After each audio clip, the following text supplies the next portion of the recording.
बहुत पुरानी बात है। लोहागढ़ के पास बसे एक छोटे से गांव हरितग्राम में एक गरीब किसान सूरज रहता था। वह अपनी पत्नी कविता, छोटी बेटी गुड़िया और बुजुर्ग बीमार पिता दयाराम के साथ एक छोटी सी झोपड़ी में रहता था। सूरज की मां का बहुत पहले देहांत हो चुका था और दयाराम की तबीयत हमेशा नाजुक रहती थी। सूरज के पास खेती की थोड़ी सी जमीन थी, जिस पर वह मेहनत करके मुश्किल से अपने परिवार का पेट पालता था। अप्रैल का महीना था। उस साल गर्मी बहुत ज्यादा थी। तापमान सामान्य से कहीं ऊपर चला गया था। पूरे हरितग्राम गांव के लोग इस भीषण गर्मी से बेहाल थे। हाँ, ये गर्मी तो बहुत बेरहम है। इतनी तेज धूप में काम करना बहुत मुश्किल हो गया है। घर से निकलते ही पूरा शरीर पसीने से तर हो जाता है और पैर तो गर्म रेत से जलने लगते हैं। आप अकेले ही इतनी तेज धूप में खेत में इतनी मेहनत करते हो। आपको इस गर्मी में कितनी परेशानी होती होगी ना। क्या करें कविता, अगर गरीब आदमी मौसम के डर से घर बैठ गया तो खाएगा क्या? मेहनत तो करनी ही पड़ेगी। आप सही कहते हो, हमें काम तो करना ही पड़ेगा। हम गरीब हैं और कर भी क्या सकते हैं। मैं आपके लिए खाना बना देती हूँ। कविता ने सूरज का खाना पैक किया और धूप में सावधान रहने की सलाह दी। ये लीजिए, मैंने आपका खाना बना दिया है। समय पर खा लीजिएगा। और हाँ, आजकल गर्मी बहुत ज्यादा है तो धूप में ज्यादा देर काम मत करना। ठीक है, तुम गुड़िया का ख्याल रखना और दयाराम को समय पर दवाई दे देना। मैं शाम को जल्दी लौटने की कोशिश करूंगा। सूरज खेत के लिए निकल गया और शाम को जल्दी लौटने का वादा किया।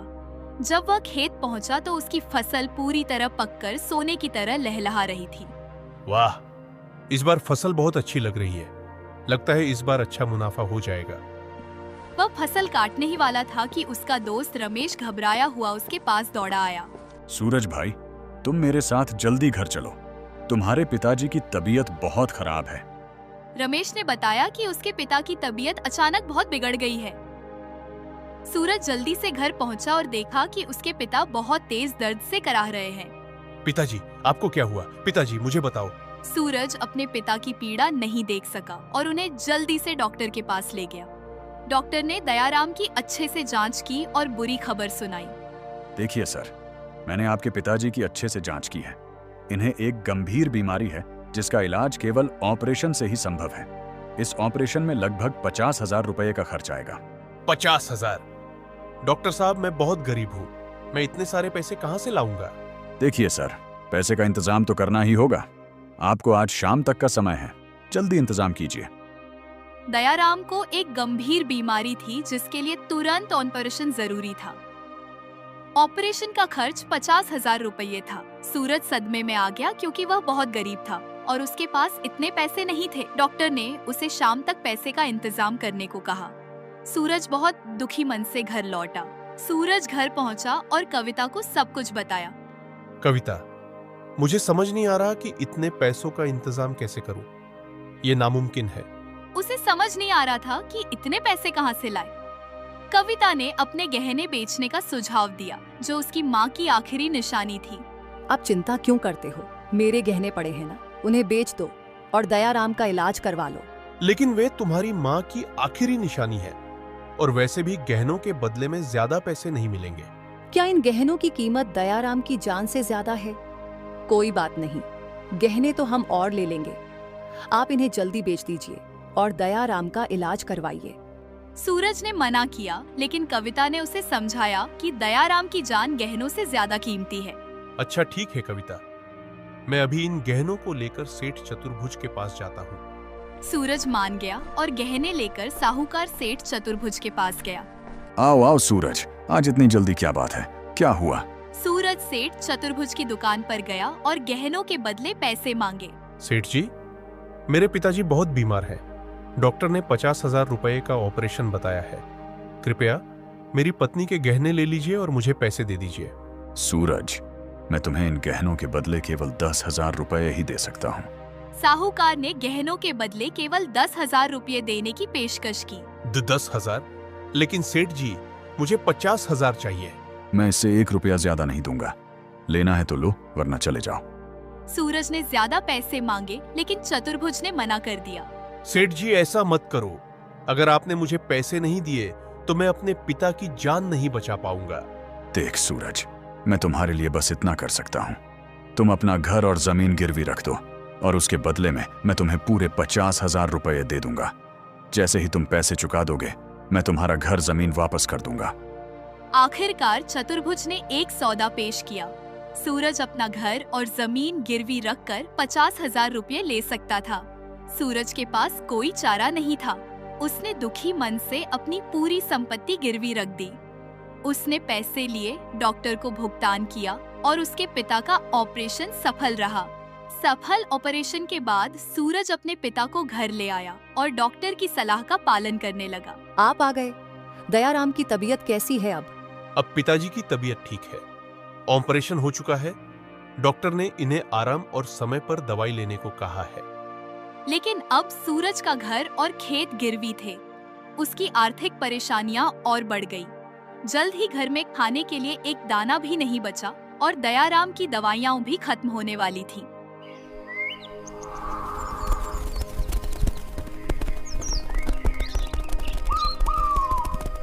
देख रहे हो, घर में खाने को एक दाना भी नहीं बचा है और दयाराम की दवाइयां भी खत्म होने वाली हैं। मुझे पता है, मैं आज काम की तलाश में जा रहा हूँ। तुम दयाराम को समय पर दवाई दे देना और गुड़िया को इस गर्मी में बाहर मत जाने देना। मैं सोच रही हूँ कि क्यों ना मैं भी यहीं आसपास कोई छोटा मोटा काम देख लूं। कम से कम दयाराम की दवाई और 2 वक्त की रोटी का इंतजाम तो हो सके। ठीक है, तुम घर के आसपास कोई काम देख लेना। मैं भी कोई काम तलाशता हूँ। सूरज और कविता दोनों भीषण गर्मी में मजदूरी करने लगे। सूरज और कविता सुबह से शाम तक मेहनत करते थे। उनकी कमाई मुश्किल से खाने और दवाइयों के लिए काफी थी। एक दिन छोटी गुड़िया ने गर्मी से परेशान होकर कूलर लाने की जिद की। माँ देखो ना, आज कितनी गर्मी है। पिताजी को बोलो ना घर में एक कूलर ले आ। बेटा, अभी हमारे पास कूलर खरीदने के लिए पैसे नहीं है। घर में एक पंखा है, अभी उसी से काम चलाना पड़ेगा। लेकिन माँ, ये पंखा चलता ही कहाँ है। ये इतने धीरे घूमता है कि इसकी हवा ही नहीं लगती। और देखो इस गर्मी से मेरा कैसा हाल हो गया है। बेटा, एक काम करो, तू जाकर ठंडे पानी से नहा ले, तुझे थोड़ा अच्छा लगेगा। ये गर्मी तो हमारा पीछा छोड़ेगी नहीं और न ही हम इतने अमीर हैं कि एसी या कूलर लगवा सकें। कविता ने समझाया कि उनके पास कूलर खरीदने के पैसे नहीं हैं। गुड़िया ने शिकायत की कि उनका पुराना पंखा ठीक से चलता ही नहीं है। कविता ने उसे ठंडे पानी से नहाने की सलाह दी। कविता यही कह ही रही थी कि सेठ चतुर्भुज उनके घर आ गया। वह अपने पैसे मांगने आया था। क्या बात है सूरज, तू वो पैसे कब देगा? रकम दिन ब दिन ब्याज से बढ़ती जा रही है। अब तुम्हारे कुल 65,000 रुपए हो गए हैं। 2 महीने होने को आए और तूने एक फूटी कौड़ी तक नहीं चुकाई। सेठ जी, इतना सारा ब्याज? लेकिन अभी तक हमारी इतनी कमाई नहीं हुई कि हम आपको इतने सारे पैसे एक साथ चुका सके। मैं कमाई आमदनी कुछ नहीं जानता, मुझे मेरे पैसे चाहिए। सेठ जी, आप मुझे बस थोड़ी सी मोहलत और दे दीजिए। मैं जल्दी ही आपके सारे पैसे लौटा दूंगा। बस कर, मैं तुझे केवल 3 दिन का समय देता हूँ। मुझे मेरे पैसे चाहिए, वरना मैं तुझे और तेरे पूरे परिवार को इस घर से बाहर निकलवा दूंगा। उसने धमकी दी कि ब्याज बढ़ने से अब कुल रकम 65,000 रुपए हो गई है। सूरज ने और समय मांगा, लेकिन चतुर्भुज ने उससे केवल 3 दिन का समय दिया। उसने चेतावनी दी कि अगर सूरज ने पैसे नहीं दिए तो वह पूरे परिवार को घर से निकाल देगा। सूरज बहुत निराश हो गया और उसे समझ नहीं आया कि पैसे कहां से लाए। मैं पैसों का इंतजाम करने जा रहा हूँ, तुम आज घर पर ही रहना।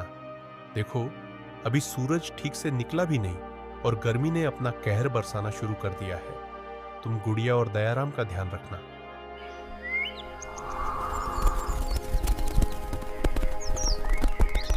अगली सुबह वह जल्दी निकला और सभी से मदद मांगने लगा।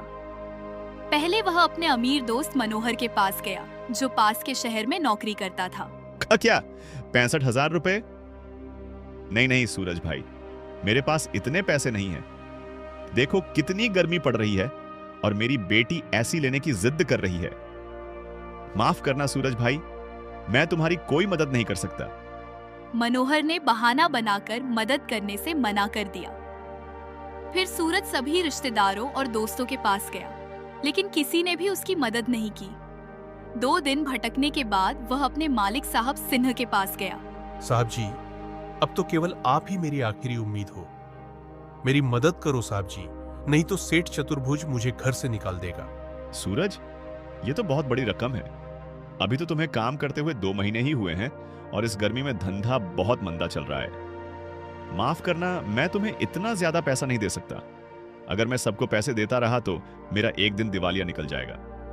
साहब सिंह ने भी इतनी बड़ी रकम देने से मना कर दिया। सूरज खाली हाथ और टूटे दिल से घर लौटा। आप आ गए? पैसे का कुछ इंतजाम हुआ? कविता ने पूछा कि क्या पैसे का इंतजाम हुआ, लेकिन उसने बताया कि किसी ने मदद नहीं की।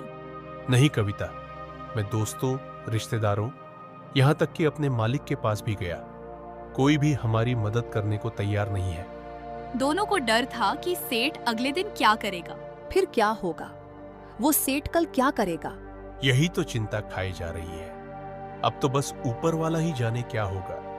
अगली सुबह ठीक 10 बजने से पहले सेठ चतुर्भुज उनके घर आ गया।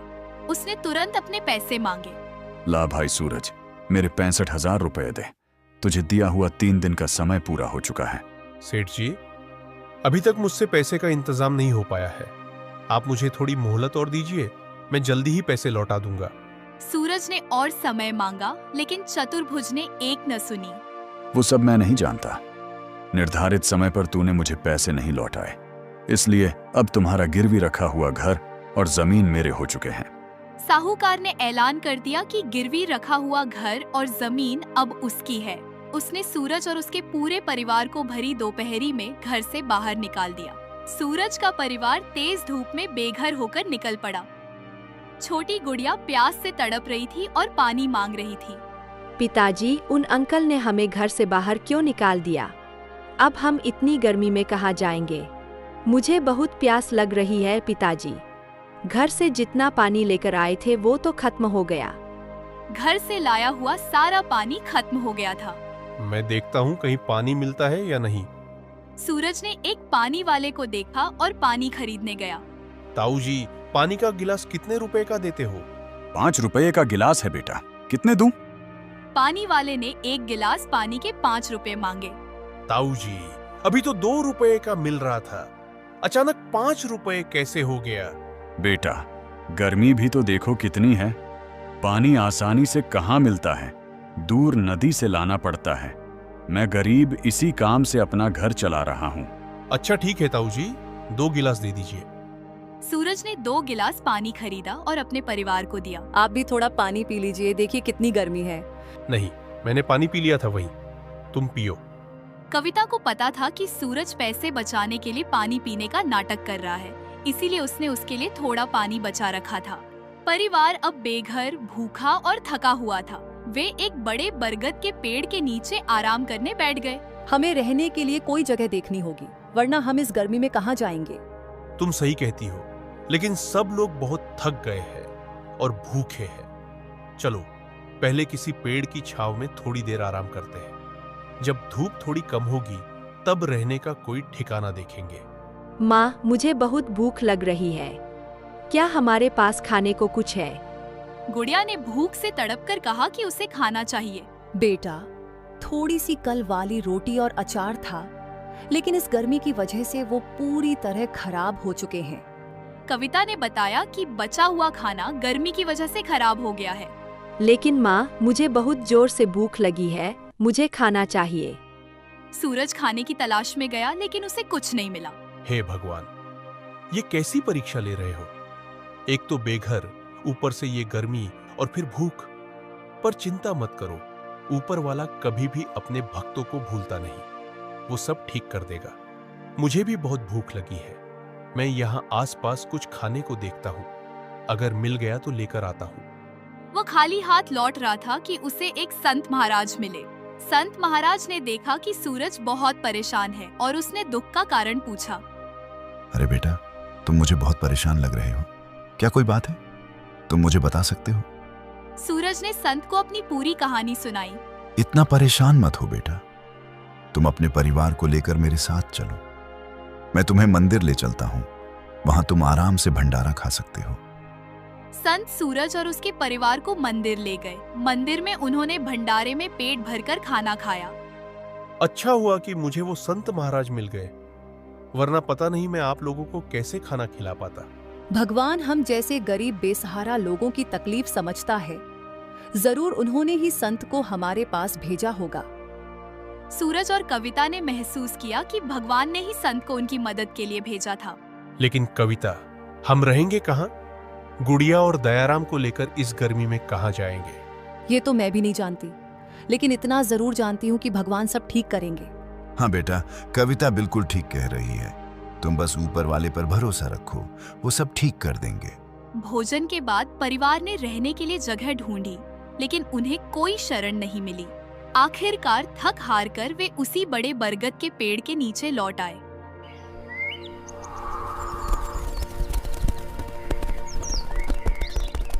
वे कई दिनों तक वहीं रहे, भूखे प्यासे और भीषण गर्मी से जूझते रहे।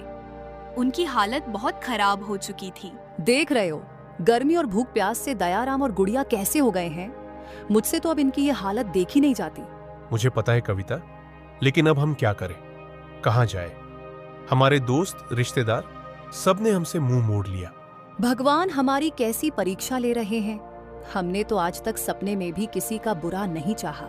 शायद ये हमारी कठिन परीक्षा का समय चल रहा है, ये भी गुजर जाएगा। बस भगवान पर भरोसा रखो, वो सब ठीक कर देंगे। सूरज और कविता ने अपनी किस्मत के बारे में बात की और कैसे सबने उनसे मुंह मोड़ लिया था। उन्होंने भगवान पर अपना विश्वास बनाए रखने की कोशिश की। जब वे बातें कर ही रहे थे कि वही संत महाराज फिर से उनके सामने प्रकट हुए।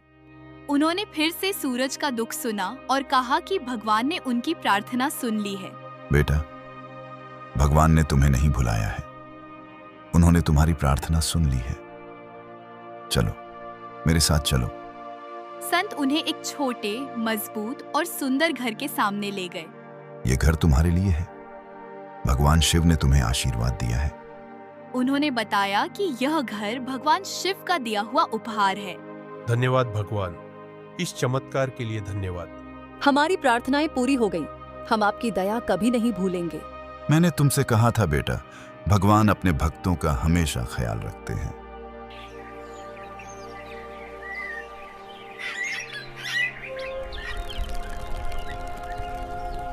सूरज और उसका परिवार बहुत खुश हुए और उनकी आंखों से खुशी के आंसू बह निकले। उस दिन से सूरज रोज मंदिर जाकर भगवान की सेवा करने लगा। भगवान ने जो घर दिया उसमें कभी किसी चीज की कमी नहीं हुई। उनके सारे दुख खत्म हो गए और सूरज अपने परिवार के साथ सुख शांति से रहने लगा।